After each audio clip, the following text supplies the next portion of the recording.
Bonjour, c'est Chloé de Microcanap. Bienvenue dans le récap actu du mois de décembre. Ici, pas de faits divers ni de parti pris, juste des actualités françaises essentielles. Droits humains, mobilisation sociale, enjeux écologiques. Et ce mois-ci, je reviens aussi sur les Outre-mer, la crise politique et l'univers médiatique. Je termine toujours avec quelques actualités de la région Nouvelle-Aquitaine. Vous trouverez aussi mes sources en description de l'émission, ainsi que des infos complémentaires.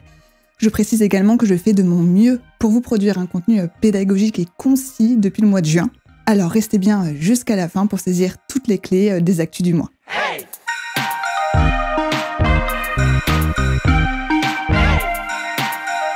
Microcanap! Première actualité, direction les Outre-mer. À Mayotte, le cyclone Chido, qui a frappé l'archipel le 14 décembre, a aggravé une crise sociale et économique déjà lourde. En effet, des pénuries d'eau, de nourriture, d'essence et des infrastructures défaillantes fragilisaient déjà Mayotte. Le dernier bilan de la préfecture du 24 décembre fait état de 39 morts et plus de 4000 blessés. 10 jours après le passage du cyclone, l'aide tardait à parvenir aux quartiers les plus démunis, notamment dans les bidonvilles où vit un tiers de la population. Des associations dénoncent l'absence de secours dans ces zones et des élus dénoncent un manque d'aide sur le terrain. Le sénateur Saïd Omar Wali parle d'une gestion, et je cite, très mauvaise. Les collectes solidaires se sont multipliées en métropole et sur place à Mayotte, mais leur acheminement reste compliqué. Le gouvernement a annoncé plusieurs mesures, journée de deuil national, activation de mécanismes de protection civile de l'Union européenne, promesse d'une loi spéciale pour rebâtir et installation d'un hôpital de campagne à Mamoudzou. Malgré cela, la crise dépasse largement les dégâts du cyclone. Des propos d'Emmanuel Macron lors de sa visite ont d'ailleurs suscité la polémique, je vous mets un lien en description. En Nouvelle-Calédonie, le 24 décembre, la démission au gouvernement local du parti Calédonie Ensemble, un parti du centre-droit affilié à Renaissance, a automatiquement provoqué la chute du gouvernement local. Ce retrait survient après des tensions avec Louis Mapou, premier indépendantiste à diriger l'exécutif local. La chute du gouvernement local a entraîné la suspension du versement d'une partie des aides de l'État qui prévoyait le versement de 231 millions d'euros, à la condition que la Nouvelle-Calédonie adopte 3 réformes fiscales avant le 31 décembre. Elle n'en a adopté que 2. Aussi, le couvre-feu instauré en mai, après que les émeutes liées au dégel du corps électoral éclatent, a été levé début décembre. Mais les violences liées à cette crise ont fait 14 morts au total, selon les chiffres officiels. En Guyane, après 18 mois de sécheresse, la pluie a permis de lever fin décembre le plan urgence sécheresse appelé Orsec-Eau. L'armée et la sécurité civile avaient été mobilisées pour ravitailler 40 000 habitants et habitantes des communes isolées en eau et en carburant. De leur côté, les agriculteurs et agricultrices touchés attendent toujours des aides promises par le gouvernement. En Guadeloupe, pour répondre aux problèmes persistants de distribution d'eau, 5 forages dans la nappe phréatique de Basse-Terre vont ouvrir pour sécuriser la production d'eau potable. Par ailleurs, après 80 jours de grève chez EDF-PEI, production d'électricité en zone insulaire, un accord a été trouvé. Ce conflit social qui paralysait une partie de la production électrique est désormais résolu. Deuxième actualité, et pour le 10e mois consécutif, on parle politique et gouvernement. Je peux vous dire que j'ai choisi l'année idéale pour lancer ce format. Avant de commencer, je précise que les actualités politiques sont complexes. Je suis donc la chronologie et je reste factuelle. Pas de projection et pas de « et si ». Le 2 décembre, Michel Barnier, encore Premier ministre, engage la responsabilité du gouvernement et active l'article 49.3 de la Constitution pour faire passer sans vote de l'Assemblée le budget de la Sécurité sociale 2025, faute de majorité claire à l'Assemblée.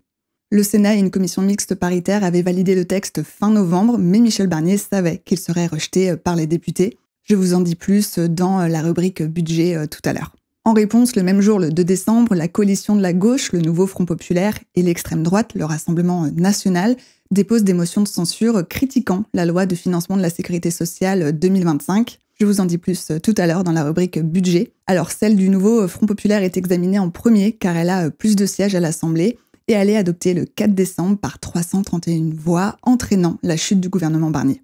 C'est la première fois depuis la censure de Pompidou en 1962 qu'un gouvernement tombe après un 49.3. Celle de Pompidou avait, pour sa part, été suivie d'une dissolution. Autre conséquence immédiate de cette censure, le budget de la sécurité sociale pour 2025 est rejeté et tous les travaux en cours également, comme le budget de l'État par exemple. Le 5 décembre, Michel Barnier remet la démission de son gouvernement.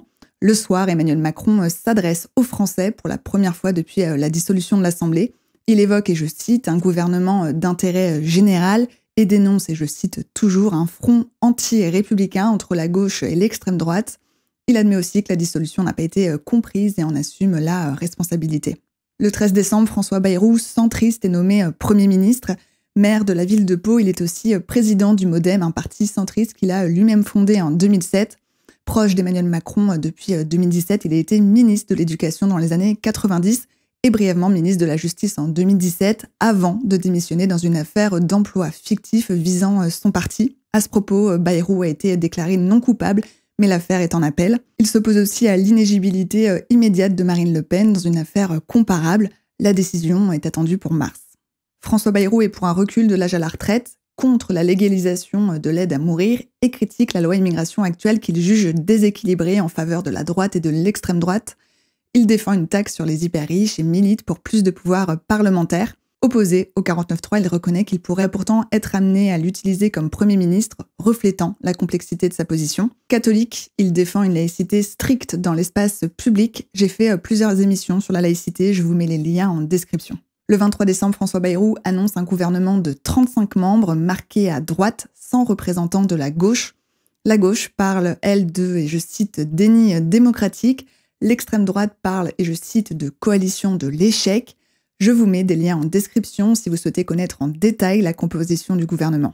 Le premier conseil des ministres est prévu quant à lui le 3 janvier. La déclaration de politique générale aura lieu, elle, le 14 janvier, après la traditionnelle trêve parlementaire. Et contrairement à la tradition, François Bayrou, tout comme ses trois prédécesseurs depuis le début du deuxième mandat du président Macron, a annoncé ne pas demander de vote de confiance aux députés de l'Assemblée pour éviter une motion de censure. 2024 aura vu défiler 4 premiers ministres, Elisabeth Borne, Gabriel Attal, Michel Barnier et François Bayrou. Une première sous la Ve République qui reflète la culture française du non-compromis. Cette instabilité politique semble aussi refléter les tensions et les contradictions qui traversent la société française aujourd'hui. Troisième actualité, parlons budget, car c'est directement lié à la situation politique. Ce qui se passe est inédit. En censurant le gouvernement Barnier, l'Assemblée a aussi rejeté le budget de la sécurité sociale, le PLFSS, et suspendu celui de l'État, le PLF. Tout ça à moins d'1 mois de l'échéance fixée par la Constitution le 31 décembre. Derrière ces textes, il y a des décisions qui touchent votre quotidien, le remboursement des médicaments, les repas étudiants à 1 euro par exemple, ou encore les aides au logement. La dette publique française atteint 113,7% du PIB au 3e trimestre 2024 selon l'INSEE, l'Institut national de la statistique et des études économiques, et le déficit, quant à lui, est attendu à 6,1% du PIB en 2024. Des chiffres au-delà des seuils européens autorisés, ce qui complique la situation et les marchés financiers nous surveillent. Je précise que le déficit public, c'est quand l'État dépense plus qu'il ne gagne, et la dette publique, c'est ce que l'État emprunte et doit rembourser. En description d'émission, je vous explique pourquoi le gouvernement de Michel Barnier a chuté sur le budget de la sécurité sociale. Alors maintenant, que se passe-t-il ? En l'absence du budget voté au 1er janvier, une loi dite loi spéciale entre en vigueur le 21 décembre et elle est d'ailleurs votée à l'unanimité. Elle n'autorise le gouvernement qu'à lever les impôts et à dépenser sur la base du budget 2024 et à contracter des prêts pour la sécurité sociale notamment. Mais aucune nouvelle mesure pour 2025 ne s'applique. Les conséquences directes de cette loi spéciale et de ne pas avoir de budget 2025, c'est que de nombreuses mesures débattues et votées à l'automne sont caduques ou en stand-by, notamment le remboursement intégral des fauteuils roulants. Il n'y aura pas 2000 personnes qui accompagnent les enfants en situation de handicap à l'école, pas de prêt d'1 milliard d'euros à la Nouvelle-Calédonie, pas de baisse de la TVA sur plus de 6000 produits pour la Martinique et la Guadeloupe. Les différents engagements favorables notamment aux agriculteurs, au secteur du textile ou au ministère régalien, la défense, les affaires étrangères, la justice, les finances et l'intérieur ne seront pas appliqués non plus sous la loi spéciale. Malgré l'incertitude budgétaire pour 2025, la plupart des régions ont voté leur budget avant Noël et ces choix s'accompagnent de coupes significatives. Il faut rappeler que les régions et les départements gèrent tout ce qui façonne notre quotidien, les transports, les collèges et les lycées, les infrastructures routières, les aides sociales comme le RSA ou encore les aides au logement et même certains services de santé. Par exemple, en Pays de la Loire, c'est moins 62% pour la culture et moins 76% pour le sport. En Île-de-France, c'est près de 15 millions d'euros en moins pour la culture. Ça pourrait se traduire par exemple par moins de festivals, moins d'aide aux associations et à l'organisation d'événements locaux. La Nouvelle-Aquitaine et la Normandie, quant à elles, lèvent le pied sur l'entretien des réseaux ferroviaires, les TER. Moins d'investissement pour les trains, ça veut dire un risque pour la qualité du service et la ponctualité, par exemple. Et pour les automobilistes, toujours en Nouvelle-Aquitaine, la facture grimpe avec une hausse de la taxe sur les cartes grises dès janvier. Enfin, des régions comme l'Occitanie ou les Hauts-de-France ont repoussé le vote du budget faute de visibilité. Pour conclure à ce sujet, que peut faire François Bayrou en 2025 ? L'objectif affiché par François Bayrou est de finaliser ses budgets d'ici mi-février, mais si les discussions échouent, des mesures d'urgence devront être adoptées rapidement pour garantir le financement des hôpitaux, des retraites et des aides sociales. Alors je ne suis pas juriste ou constitutionnaliste, donc je ne maîtrise pas intégralement le sujet, mais François Bayrou semble avoir 3 options pour le budget de l'État. Premièrement, il peut reprendre le texte là où le Sénat l'a laissé, plus rapide, budget adopté mi-février. Deuxièmement, il peut rédiger un tout nouveau projet de loi de finances, plus long, risqué pour la dette. Et troisièmement, il peut adopter une loi de finances rectificative après un premier vote. Et pour la sécurité sociale, c'est plus compliqué. Le budget de la Sécu a été rejeté par l'Assemblée lors de la censure. Beaucoup estiment qu'il faut repartir de zéro pour éviter de nouveaux blocages. Problème, sans texte voté, le déficit pourrait atteindre 30 milliards d'euros en 2025.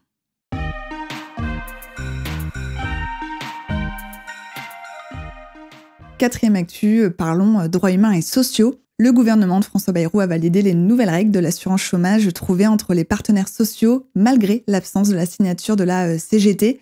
Le syndicat qualifie cet accord, et je cite, de dangereux pour les droits des travailleurs et travailleuses. Depuis janvier, tous les bénéficiaires du revenu de solidarité active, le RSA, sont automatiquement inscrits à France Travail. Jusqu'à présent, seuls 40% l'étaient. Ils doivent désormais signer un contrat d'engagement visant à renforcer leur accompagnement vers l'emploi. Je vous mets un lien en description qui vous explique ce fameux contrat d'engagement.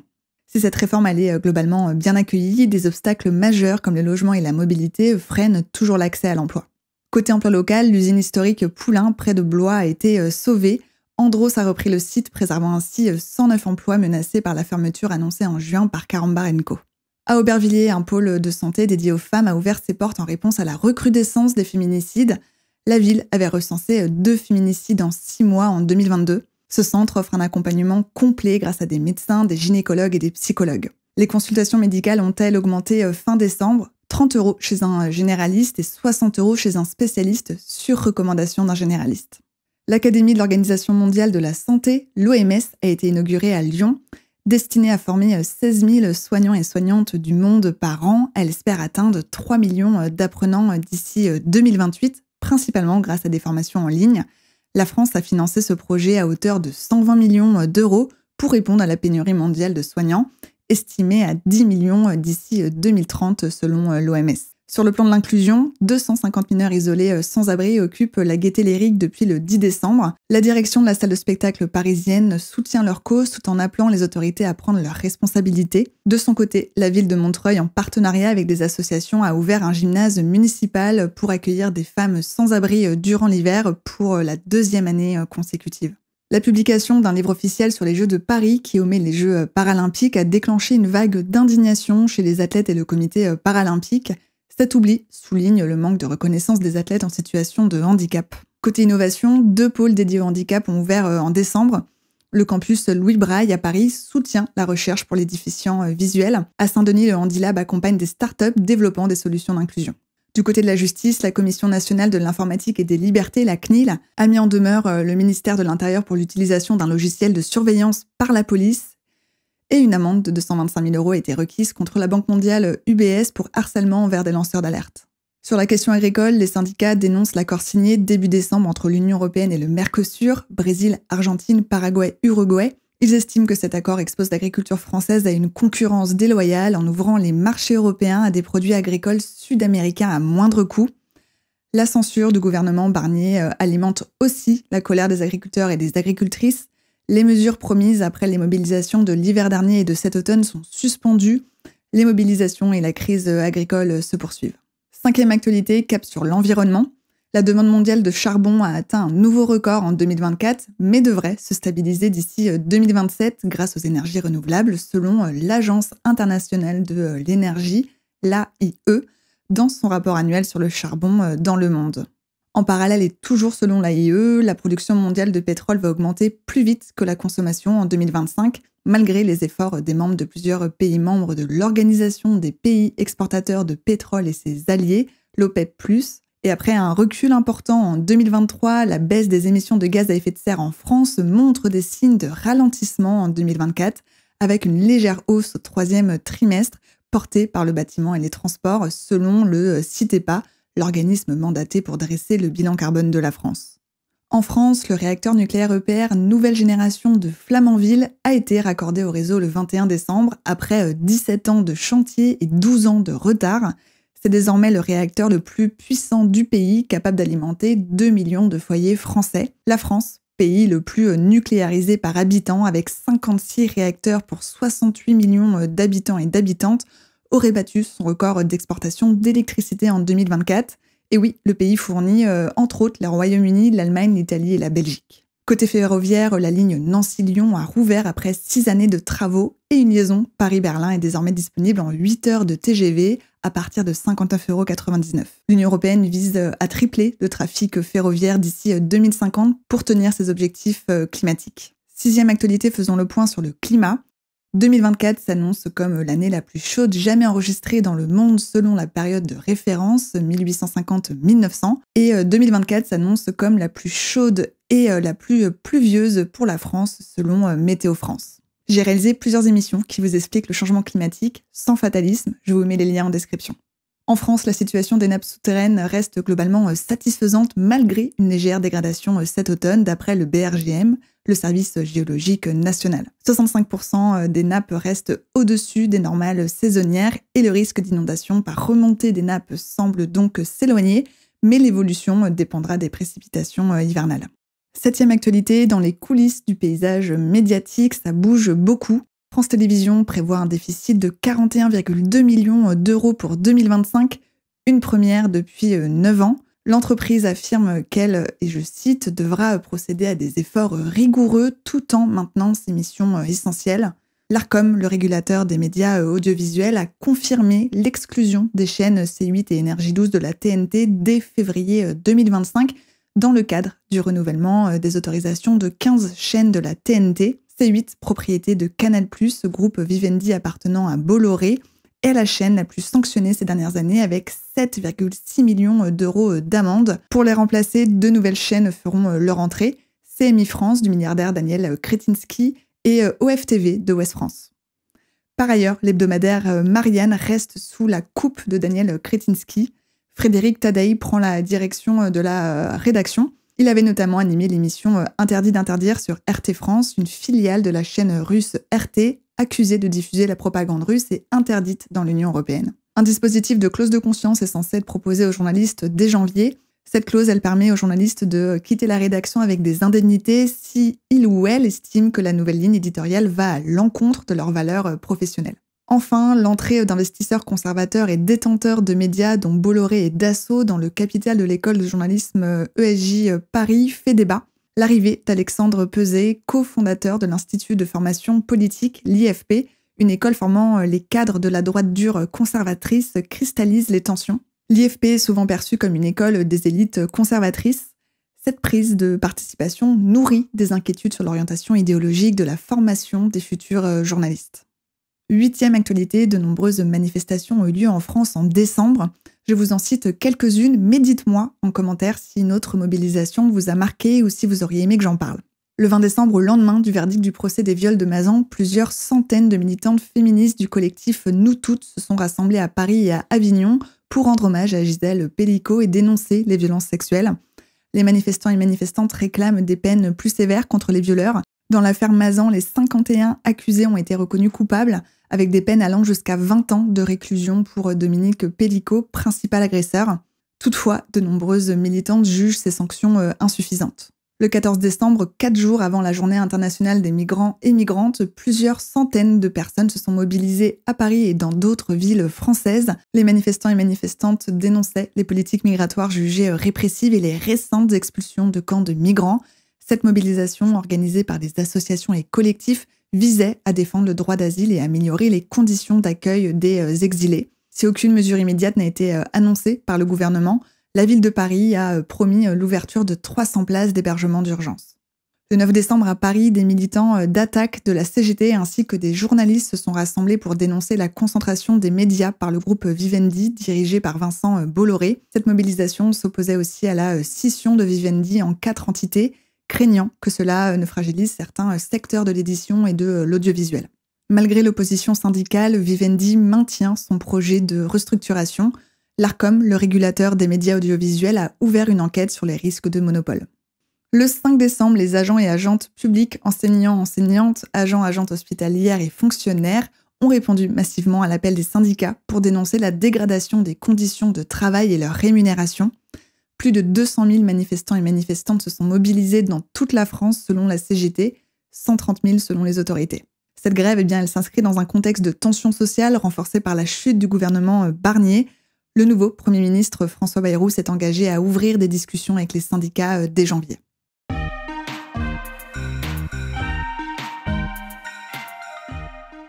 Maintenant, passons à l'actualité de quelques villes situées en région Nouvelle-Aquitaine. Première actualité régionale, le 19 décembre, la région a signé un nouveau contrat de soutien à la filière du livre pour 3,7 millions d'euros jusqu'en 2027. La région financera 2,2 millions d'euros pour soutenir les éditeurs, les libraires, les auteurs et les diffuseurs indépendants. En parallèle, pour la première fois depuis 1998, le budget régional est revu à la baisse.